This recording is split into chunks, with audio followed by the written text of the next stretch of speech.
batımıyla birlikte dağların eteğinde sessizlik hüküm sürmeye başladı.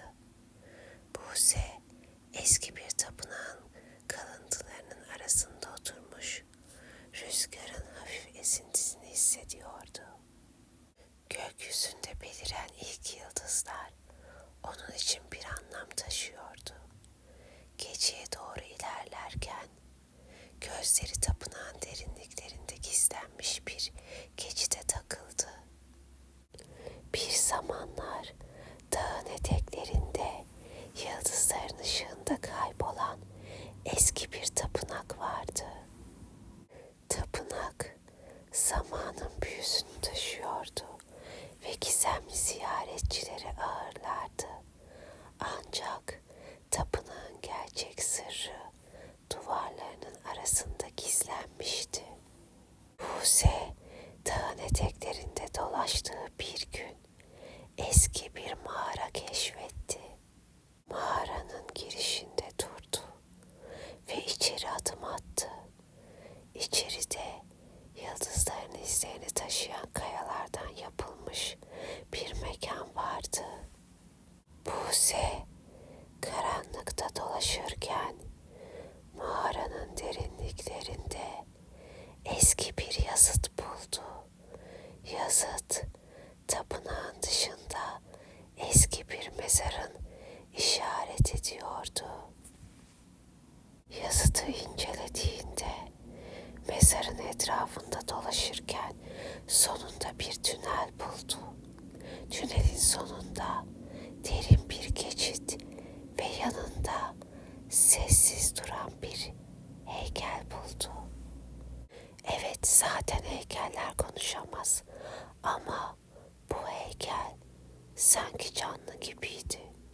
Sanki bu heykelin içinde bir ruh var gibiydi.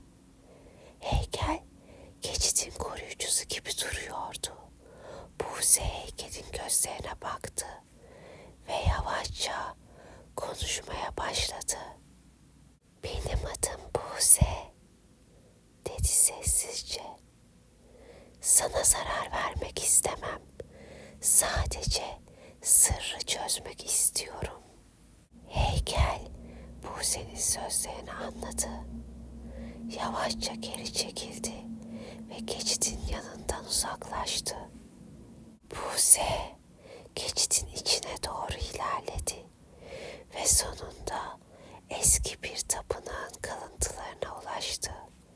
Tapınak zamanın izlerini taşıyan büyük bir alanı kaplıyordu.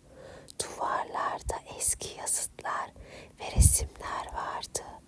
Yıllar öncesinin gizemini anlatıyordu. Buse tapınakta sessizce dolaştı ve sonunda bir taşın altında eski bir kılıç buldu. Bu kılıç tapınağın koruyucusu olarak biliniyordu. Buse kılıcı alarak duvarlardaki yazıtları incelemeye başladı. Yazıtlar yıllar önce kaybolan bir hazineye işaret ediyordu. Buse elindeki kılıçla birlikte hazineyi bulmak için tapınağın derinliklerine doğru ilerledi. Derinliklerde eski bir tünel ağını takip ederek sonunda bir mağaraya ulaştı. Mağaranın içinde taşın altında gizlenmiş bir sandık buldu. Ancak sandığın yanında sessizce duran bir yılan vardı. Yılan sandığın koruyucusu gibi görünüyordu. Buse korkusuz bir kızdı. Yılanın gözlerine baktı ve yavaşça konuşmaya başladı. "Benim adım Buse. Sana zarar vermek istemem. Sadece hazineye ulaşmak istiyorum," dedi sessizce. Aynı heykel gibi yılan da Buse'nin sözlerini anladı ve yavaşça geri çekildi. Sandığın yanından uzaklaştı. Buse sandığın kapağını açtı ve içindeki altınları gördü. Ama onun için hazine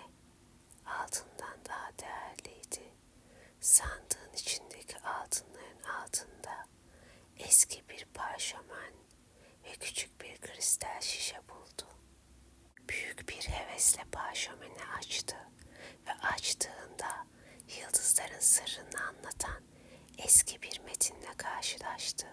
Bu metin evrenin enerjisini taşıyan yıldızların insanlığa bilgeliğin ve gücün anahtarlarını sunduğunu söylüyordu. Metinde kristal şişedeki sıvının yıldızların enerjisini içerdiğini ve içene doğaüstü güçler vereceğini söylüyordu. Yazılanlara göre bu sıvıyı içen kişi yıldızların ışığını kontrol edebilme, doğanın dengesini koruyabilme ve evrenin sırlarını anlama yeteneğine sahip olacaktı.